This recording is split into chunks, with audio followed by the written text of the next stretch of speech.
Hello, everyone. Thanks for, having a little break during your break to come and, listen to me talking about WildFly Swarm. Who knows WildFly Swarm? Okay. Yep, one guy at the back. Okay. Okay, so my name is Antonio, Java EE, blah, blah, blah, and I just want to talk about WildFly Swarm. I just have a few slides and it will be mostly coding. So if you go to the WildFly Swarm website, there's one sentence that I copy-paste because I quite like it. Right-sizing your services. And when you come from the Java EE world, this sentence doesn't make sense. Java EE is big, Java EE is huge. How can you right-size that?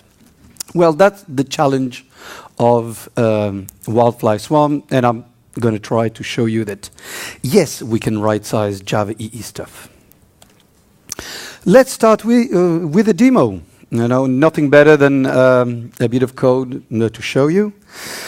So actually, I'm going to create a REST endpoint. Easy, isn't it?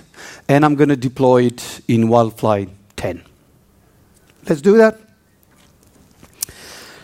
Because I'm starting from scratch, I'm going to use a tool that's going to help me to be slightly quicker. It's called Jboss Forge. I've already talked about that. It's a tool that basically generates some code, and that's all. So I'm going to use it to go quicker, but you'll see that there's no magic behind Forge. So Forge is a command line tool, and you see here I type create project new.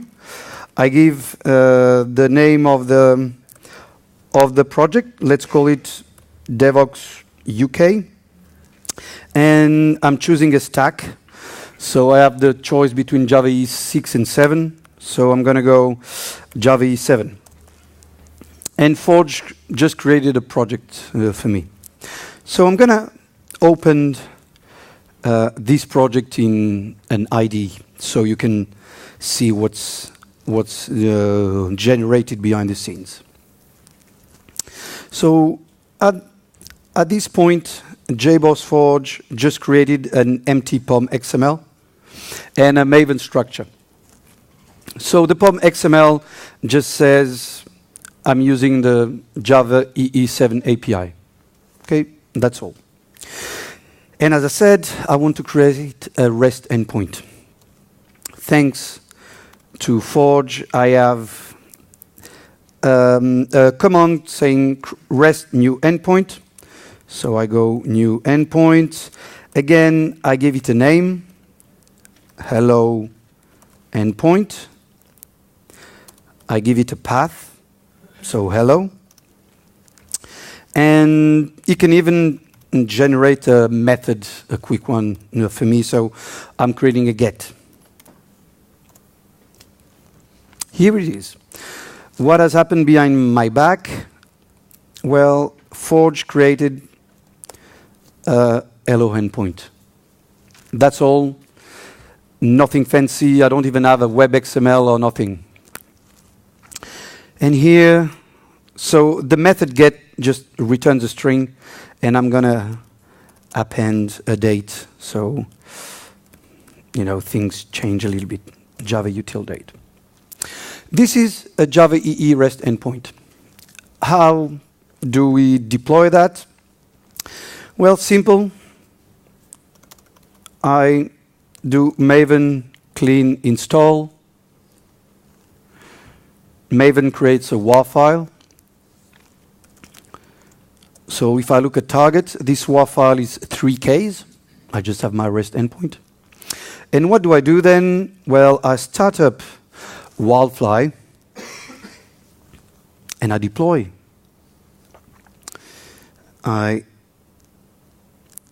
So WildFly started in 4 seconds, and it started 267 services out of 553. Okay, so WildFly boot up nearly 300 services in less than 5 seconds. Good. And actually, if I go to JConsole and let me find Jboss. Sorry, WildFly. And here I look at the memory. And as you can see, I have 150 megs. I'm going to do a GC, okay, so it goes down. Okay, 30 megs. So I have an empty WildFly. Well, let's go to the console, the administration console, and deploy my REST endpoint. So I'm going to pick up my WAR file.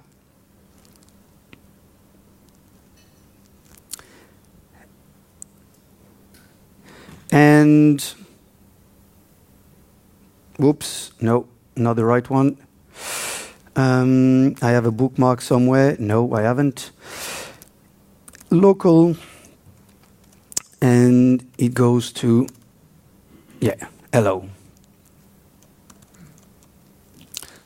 REST endpoint, amazing, isn't it? See, the time changes, amazing. And if I go back to my JConsole, I have 120 megs of RAM, which is okay.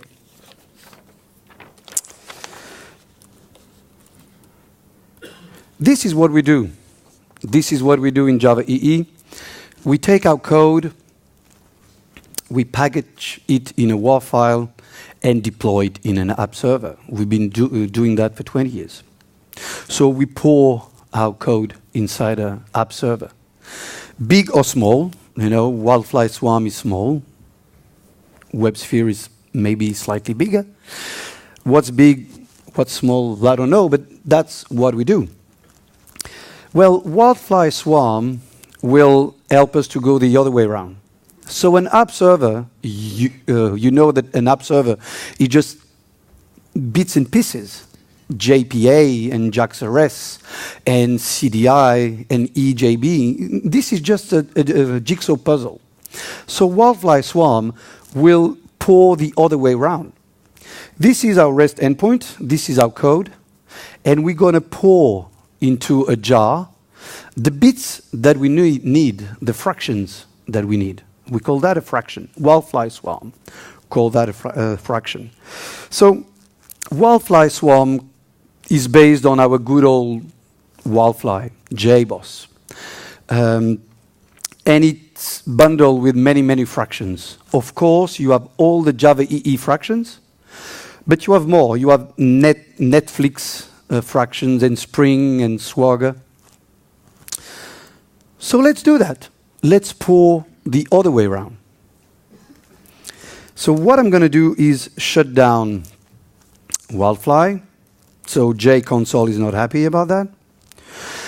And again, I'm going to use Forge to be quick, but I'm going to show you what happens. So Forge has an add-on called WildFly Swarm, and I set up WildFly Swarm, and actually I'm going to also put the context packs devox UK. What has happened behind my back? Not much. You know, the Java code hasn't been touched. There's no web XML. There's nothing. Just one thing that has happened is now in my POM XML, I have the WildFly Swarm plugin. And it's configured with the context path, devox UK. And remember that this is a REST endpoint. So Forge helps me with another fancy command, which is detect fractions. So it's going to look at the code and see what we are using. And it's saying, hey, you are using one fraction, JAX-RS. I haven't used JPA or CDI. Otherwise, it would have told me, well, you use JAX-RS and JPA and CDI. Good. So I'll go WildFly Swarm, add a fraction. Which one? Well, I have the choice. As you can see, as I showed earlier in the slide, WildFly Swarm comes with all these fractions. We just need one, the JaxRS. Successfully. What happened? Again, the Java code wasn't touched. The only thing that we did is in the POM XML, we went, well, you need the JaxRS fraction. That's all. So I go back to my Maven clean install.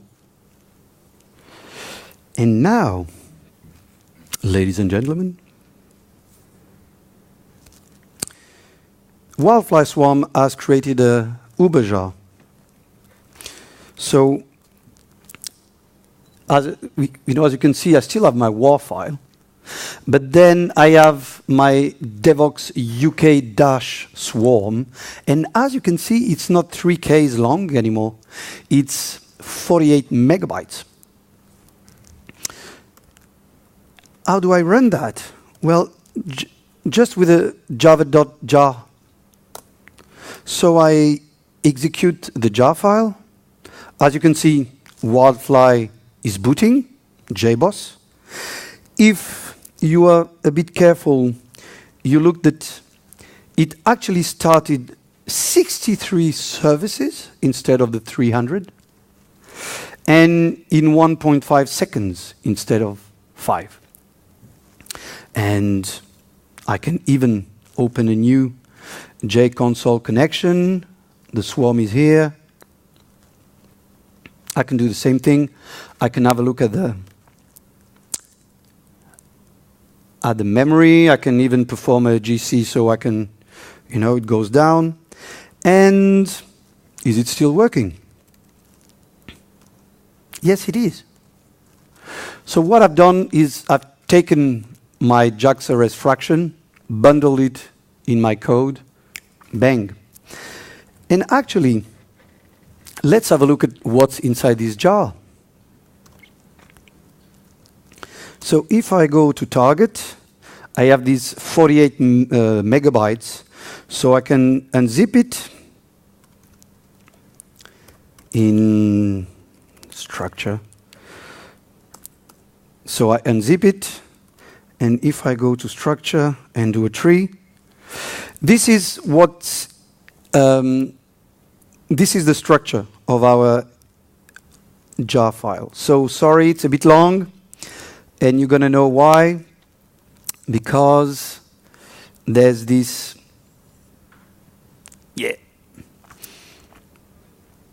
So here there's some internal things about WildFly Swarm and XML. We all have problems with XML. Look at that. We have our WAR file inside the jar. So WildFly Swarm just took the WAR file and stuck it in. And then we have this funny directory called M2 repo. And as you can imagine, WildFly Swarm just asked Maven, please, Maven, give me all the dependencies to bootstrap WildFly, to bootstrap my JaxRS fraction, my JaxRS API. So everything is here. I even have Jackson, etc., etc. That's why it's 48 megabytes. And you just package it in a jar and bang. That's all. For me, I have a fantastic book about Java EE 7. I do amazing courses on Java EE on Pluralsight. And tomorrow at Meet the Speaker, first floor, 1:15 p.m. if you want to talk to me. And time is over. If you have any question about WildFly Swarm, please come to me. And tomorrow I have a much longer talk, and I'll also mention WildFly Swarm. Thank you.